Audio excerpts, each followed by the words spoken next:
आणि आता बातमी ठाण्यातून आहे। ठाणे रेल्वे स्थानक परिसरामध्ये रेल्वे प्रवासी संघटनेनं आंदोलनाला सुरुवात केली आहे।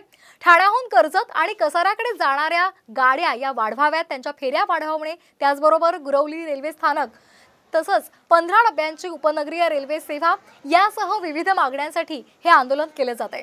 रेल्वे प्रवाशांच्या विविध समस्या सोडवण्यात रेल्वे प्रशासन अपयशी ठरल्याचा आंदोलकांचा आरोप आहे।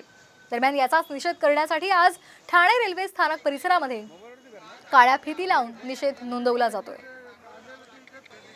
तर रेल्वेचं मत आहे की आम्हाला निधी वेळेवर येत नाहीत आणि प्रलंबित जे प्रकल्प आहेत ते वेळेत पूर्ण न झाल्यामुळे आज इतकी बिकट परिस्थिती की कुठल्याही टायमाला ठाणा स्टेशन असो कुठलं स्टेशन असो लोकलमध्ये चढता येत नाही आणि चिकून गुराढोरांसारखे दररोज 10-12 माणसं ॲक्सिडेंटमध्ये मरत आहेत।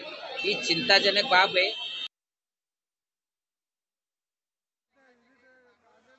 रेल्वे प्रशासनाचा निषेध केला जातोय। प्रवासी संघटना आक्रमक झालेले आहेत, आंदोलन केले जाते।